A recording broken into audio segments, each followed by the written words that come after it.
were wearing the same uniform as Rian's sister.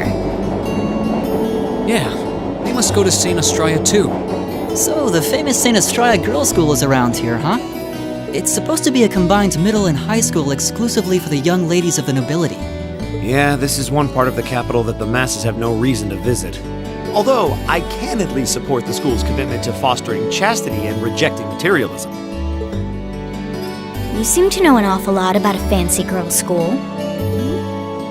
No, I don't. This is all just common knowledge. Anyway, let's go and wait by the front gate. Yeah, those were the instructor's orders. I'm feeling kinda nervous, actually.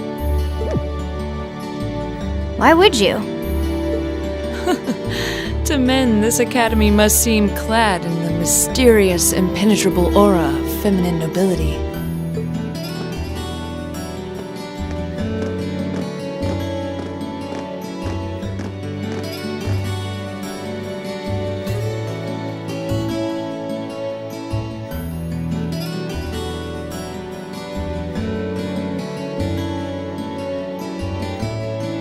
I was wondering, did you not want to come here, Laura? My father did recommend it to me, but they offered no classes in the martial arts. That alone was reason enough to look elsewhere. I can totally understand that. Though I get the feeling Laura would cause a real uproar if she went to a school for genteel young ladies. Yeah, I can picture the chaos now. Oh? I have a number of acquaintances who attend there, and from all I hear, it does seem to be a wonderful school. I've heard that even Princess Alphen herself is a student there. I've heard that too. Princess who? You've seriously never heard of her? I know you're not from Erebonia, but even still. To be fair, I wouldn't be surprised if plenty of Erebonians didn't know who she is. Princess Alphen is the daughter of our reigning emperor, His Majesty Emperor Eugent. She's supposed to be as sweet as an angel and popular with everyone. Is that so? Actually, I believe she's the same age as Fee. I've had the opportunity to meet her once before. She truly is as charming as the rumors suggest. I figured as much. I've seen photographs of her plenty of times in magazines, though I've never had the opportunity to meet her. Sounds like she's in the same school year as Elise, come to think of it. She has a twin brother too, Prince Cedric. He's the crown prince of Erebonia. Oh, right. I think I've seen a picture of the prince in a magazine before. Dark blonde hair, like Eustace's brother, right? Oh, I think you're thinking of Prince Oliver. He's Cedric and Alphen's older brother. Why isn't he the crown prince then? I've heard the reason is that his mother was a commoner. It seems like a stupid reason to deny him the right of succession, but that's how nobles do things. I feel like I've been hearing his name a lot lately. He made a big splash when he came back from Liberl aboard that airship.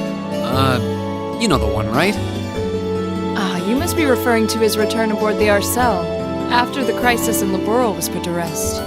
Yeah, I remember seeing that. It really made a big impact. I'd never seen an airship that looked so white and elegant before. I believe my father went to welcome the prince back in his capacity as imperial governor, too. And yeah, now that you mention it, that does seem to be when I started hearing his name around a lot more. Oh, you're all here already. Ah, you made it. It's good to see you all again. You're a bunch of early birds, aren't you? Well, we just about finished up everything we had to do when we got the call to meet here. Were you able to finish up everything on your end, too? As if we'd leave any loose ends. If not for our unfamiliarity with the city, we would have been finished this morning. Every time. Looks like getting these two to kiss and make up will be an uphill battle. Well, some say that when someone gets under your skin, it means you really care about what they think. Wait, did you two... I figured the girls would be the first to notice. Of course. I apologize for any worry I've caused you. We're fine now. Really? That's great! It sure is. Maybe after this field study is over, we can get together and spend the night talking in one of our rooms. Sounds good. The thought of a Class 7 pajama party makes me a little embarrassed. That's girls for you. Girls and sleepovers go together like jam and toast, huh?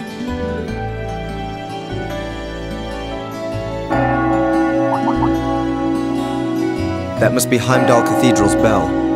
It has a solemn, stately sound, wouldn't you say? It sounds so different from how it does in the Ost district. Though that makes sense considering the distance. That bell ringing must mean it's 5 o'clock, which means it's almost the time we were supposed to meet here. Rain? Elise, what are you doing here? Wait, I guess this is your school, so where else would you be? Yes. I see all of your classmates are with you too. It's only been a week since we saw you, hasn't it? Well, we were told to meet here. Wait a minute. Are you the ones? The 9 guests I was told to expect at 5 o'clock sharp? Well, there are 9 of us in Class 7. Wait, what? Then that would mean you're the one we were told wanted us to come here? Actually, I suspect that would be a friend of mine. Why does she always have to be such a mischief maker? I swear. She could have at least given me a little warning that you were coming.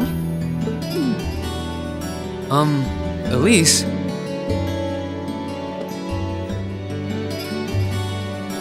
Anyway, where are my manners?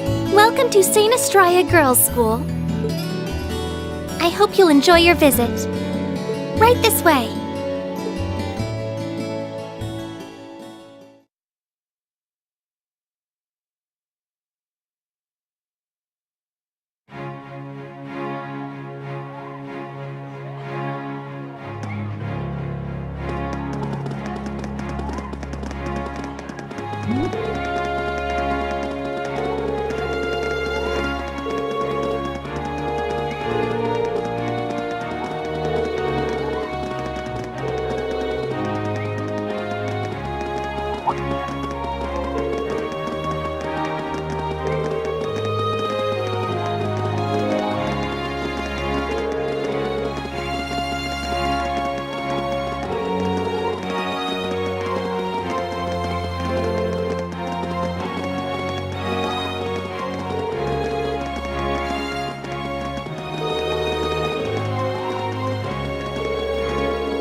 What's in here? It looks like an indoor garden. This is the Academy's Rose Garden. The person who called you here is waiting inside. Who did call us here anyway? Whoever they are, they must have considerable social standing.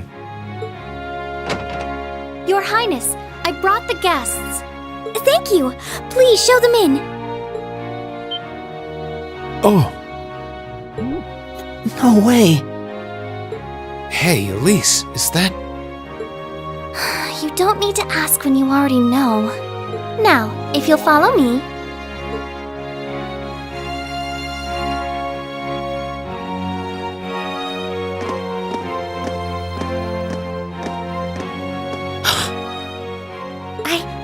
knew it!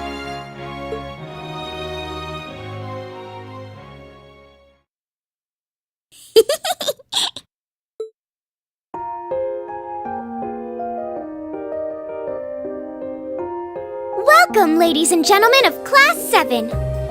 My name is Alphin. Alphin Rice Arner. It's a pleasure to meet all of you.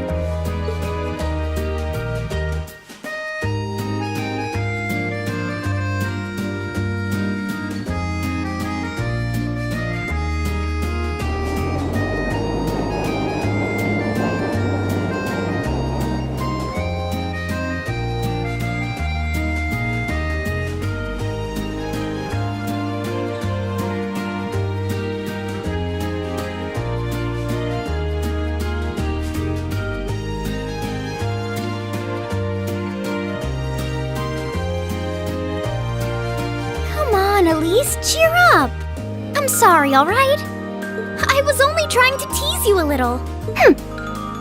Don't you have something you wanted to discuss with everyone? Please, go right ahead. Well, that aside, it's been a long time since I last saw both of you, Eustace and Laura. I'm glad to see you're both well. Likewise, Your Highness. You've become even more fetching since we last met. Aw, thank you! I was rather hoping that you'd decide to enroll in Saint Astraia too. But it seems you chose to attend Thor's after all. Well, I've committed myself to following the way of the sword, and Thor's gives me a place to hone my skills. I apologize for not being able to live up to your expectations. First I lost Angelica to Thor's, then you too. Perhaps I should just transfer there next year myself. Your Highness. Got you to look. But Well, she seems lively. She seems far more easygoing than I was expecting. I've heard plenty about her, but none of that prepared me for meeting her in person.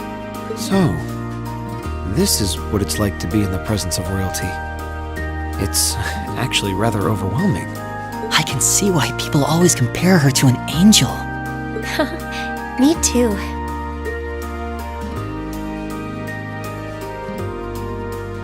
please don't worry about me. Well, I still have much to learn before I feel like I deserve my status among the nobility. I've been blessed with wonderful friends, and I'm enjoying life here at the Academy. Well, she does seem to have at least one wonderful friend. Kind of an understatement when that friend happens to be Princess Elfin. I'm particularly happy to finally be able to meet you, Reen Schwarzer. Elise has told me so much about you. Your Highness! I'm honored that you'd say so. Elise always mentions in her letters what a great friend she has. As her brother, I wanted to thank you for that. Reen! Oh, it's so refreshing. You're every bit the person Elise says you are. Perhaps even more so. Huh? Actually, I have a teensy-weensy favor to ask. Do you think I could join Elise in thinking of you as my dear brother as well? What? Your Highness! You see, Elise has spoken of you so often that in my heart, you've already come to feel like family. And now that I've had the opportunity to meet you, I fear I simply can't suppress these feelings any longer. I have 2 brothers already, of course, so I'm sure it won't take long to adjust. I couldn't possibly. I mean... That's enough, Your Highness. Aw, don't be so stingy. Surely it wouldn't hurt to share him with me a little. Anyway, that aside, the reason I called you here today was not to talk with me. There is someone else who would like to meet you. Why? It's not like we're famous. Who do you mean?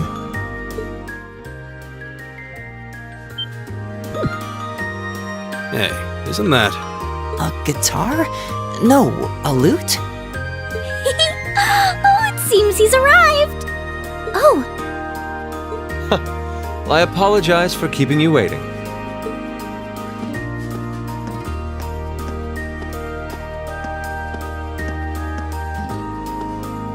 It's a pleasure to see you again. And you as well, young lady. Well, I trust everyone here has been making themselves comfortable.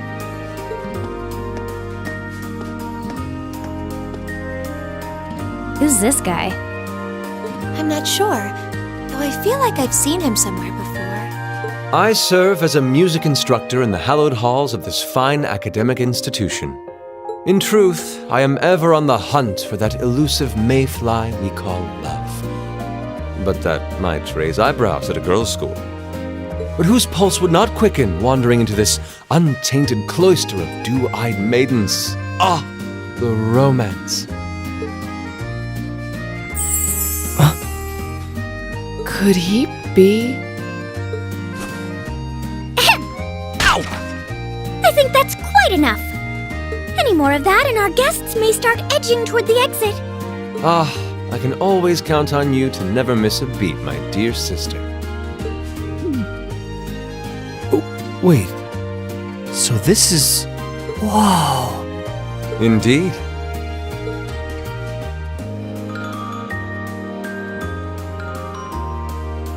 'Tis I, Olivert Rice Arner, also known by some unscrupulous individuals as the Debaucherous Prince. I also serve as Thor's Military Academy's ornamental chairman of the board. It's a pleasure to finally meet you, ladies and gentlemen of Class 7.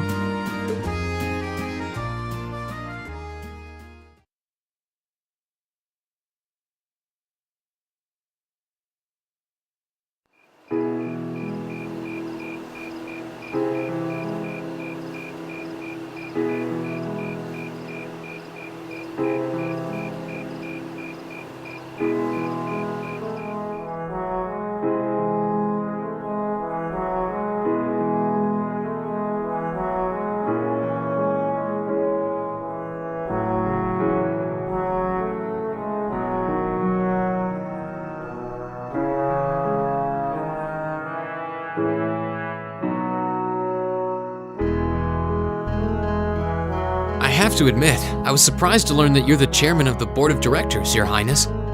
I'd heard that the chairman was a member of the imperial family, but still. I'm not surprised. Who would expect the infamous prodigal son to chair a committee at a prestigious academy like Thor's? I suppose it's not surprising they'd rather keep it hushed up, though. It wouldn't exactly be great for the school's image. That's surprisingly forthright coming from you. Is it really true, though? I mean, that you were the one responsible for establishing Class 7, Your Highness? Indeed, I was. You see, it's always been a tradition that a member of the imperial family serves as chairman of the board. At first, I wore the title in name only, but I had a change of heart after my vacation in Liberl 2 years ago. You were in Liberl back then? That would put your visit during the incident that occurred there, correct? Right. All I've done since I returned to Erebonia has been inspired by my experience during the crisis in Liberl. As a result, fruitless though they may prove to be, I've set a number of plans in motion. One of which is to bring the winds of change to Thor's Military Academy. A gust of fresh air, if you will. Winds of change, huh? I can only assume you're referring to our class? Then the one who decided to throw both commoners and nobles into the same class was... Yes, the idea was mine. Although the selected students also had to have a high aptitude with the Arcus units too. I think I'm finally starting to understand the reasoning behind Class 7, and why we're being sent all over Erebonia on these field studies. To show us firsthand and give us cause to consider the conflict between the two factions. That is the purpose behind our field studies. Is it not, Your Highness? That is one of the reasons, yes. However, my foremost intention was to show you that during your lives, you will encounter many obstacles and conflicts. Not just between factions, but between the capital and the provinces, tradition and technology, even between nations. In these turbulent times, I thought that this would provide the hands-on education today's promising youths need. We need up-and-comers who can think and act independently to face tomorrow's challenges head-on. That makes sense.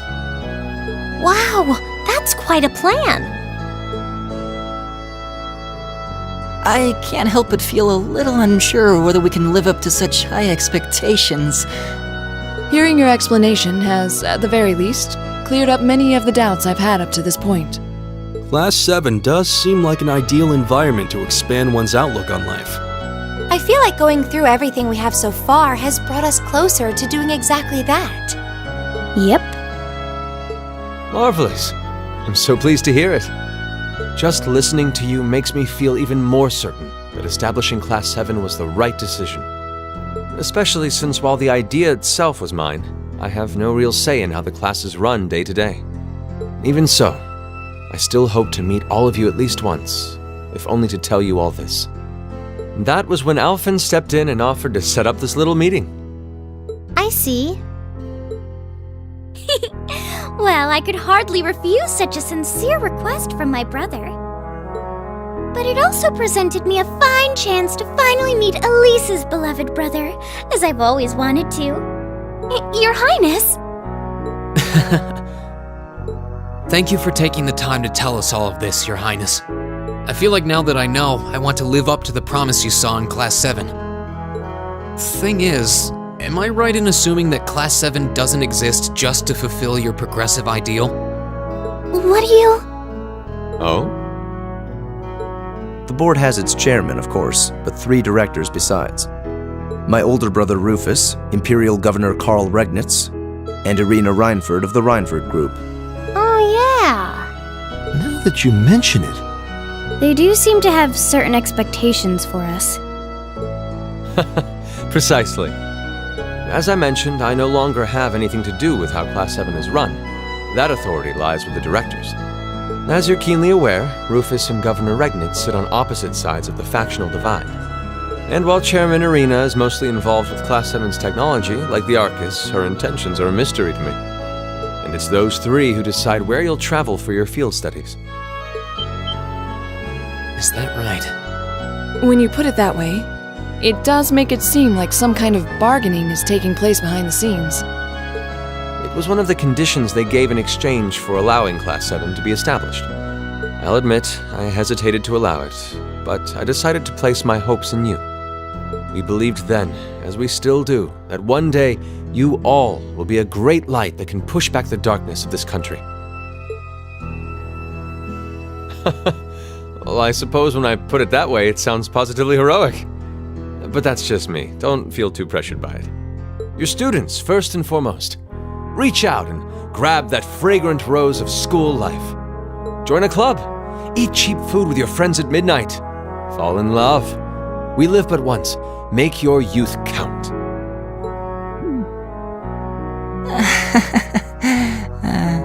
You know, it's weird, but hearing you say that kind of takes a load off my mind. By the way, just earlier you said that we believed the Class 7 would be a great light. Is there someone else involved with Thor's who shares your vision for our class, Your Highness? There is. Principal Van Dyke. I once attended Thor's myself and studied under him. He gave my proposal to establish Class 7 his full backing. I see. He's been particularly considerate toward us ever since we arrived at the Academy. While he has no direct control over the running of the Academy, he does preside over the board meetings. And above all, he's the one who assembled an excellent team to give you first-rate training. An excellent team, you say? Are you referring to Instructor Sarah? She's certainly one of them. Still, coaxing her away from her former line of work certainly played a large part in giving Class 7 a great foundation. She is, after all, one of the strongest people in the Empire, and her experience makes her a natural field leader. Wait, what? Instructor Sarah? One of the strongest people in Erebonia? exactly what experience might you be referring to? I've even heard rumors of her daring exploits myself. She was known as the Purple Lightning. Doesn't that sound exciting? Wait. Purple Lightning? I knew it. If you two have heard of it, it must be a household name among martial artists. That's right, though I've just heard it in passing. Ah, that young ace of the Erebonian Bracer Guild, and one of the Empire's most famous bracers. She has a history full of brave feats and dangerous deeds. She was even the youngest bracer to achieve A-rank status. Back then, she was known as the Purple Lightning. Now, you know her simply as your homeroom teacher.